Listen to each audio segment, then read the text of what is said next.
In today's lesson, we're going to look at how to find the intersection of a line with a parabola. And you can extend this to sort of any two functions involving a hyperbola or even a truncus here. And this could be a quadratic or a linear, but we're going to do the easiest case, which is the linear and the hyperbola. So first off, before you try and attempt a problem like this, you always want to have a little picture to be working with. So let's quickly sketch out what these two look like individually, and then we'll look at where the intersection points are likely to be on there. So I'm just going to do that as quick as I can.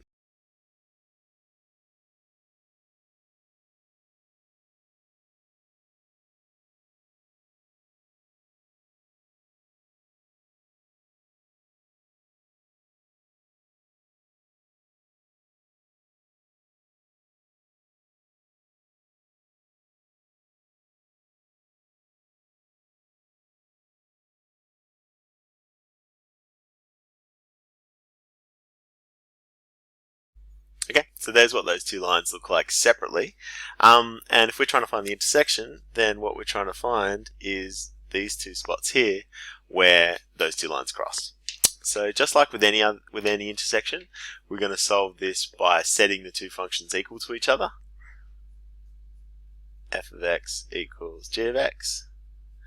And then if we were doing this on our CAS, it would be as simple as that. You would just ask your CAS to solve for x by putting solve and brackets around there, comma x.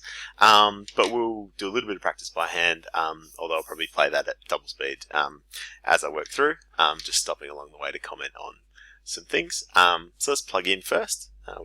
So when we're trying to do this algebraically by hand, we need to sort of solve the biggest problem first. So the biggest problem we have is that we have an x minus 2 on the bottom here, which is ugly and we don't really know what to do with it.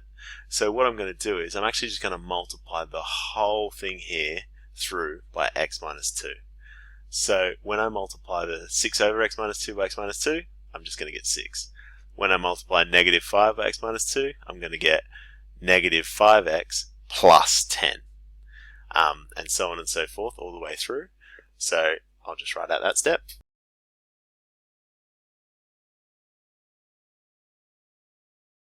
So now both sides have been multiplied by x minus 2, and notice that we've now got something linear on this side. When I clean this up, I'm going to get negative 5x plus something. And on this side I've got something quadratic. So we've now reduced this by multiplying through by x minus 2.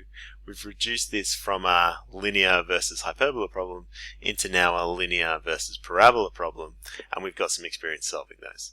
So let's quickly just tidy up both sides there.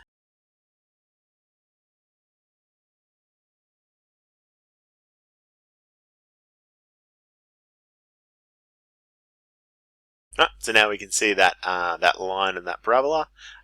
Just like we do when we're solving a line versus parabola problem, we move everything to one side, and then we're going to have 0 on one side, and we're just going to be able to solve for some x-intercepts. Alright, starting to look a lot more familiar.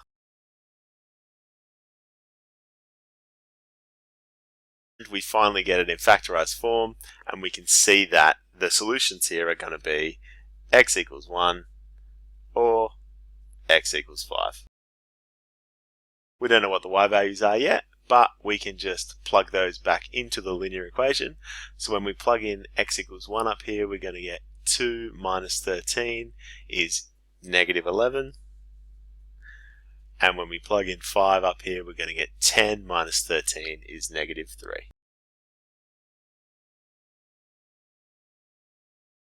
And we're done.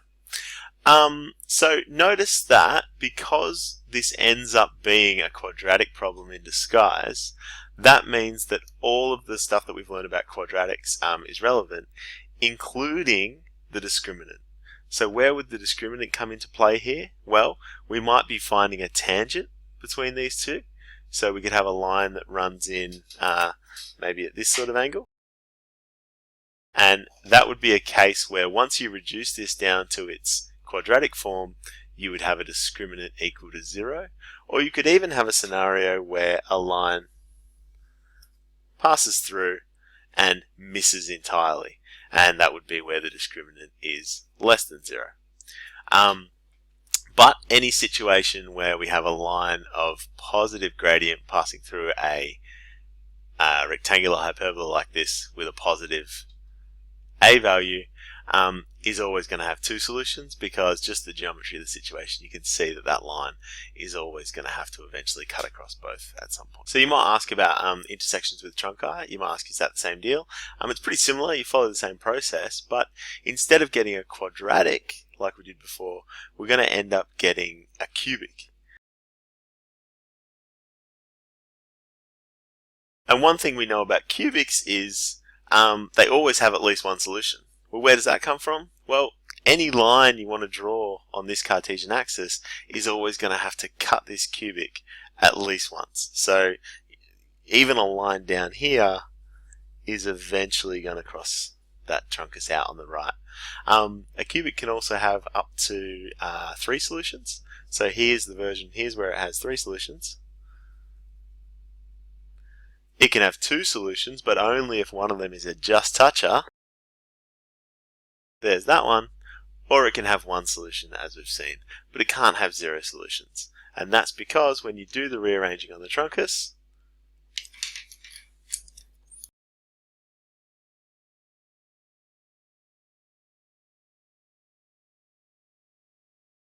you always end up with a cubic somewhere in there. So what we're solving there is a cubic, which means we can only have 1, 2, or 3 solutions, not 0. Now I'm not actually going to solve this one out because frankly I can't be bothered, and it's going to involve horrible cube and square roots, so we might just leave it there. But if you ever did have to do a linear versus trunci problem, do it on your CAS. Don't try to do it by hand.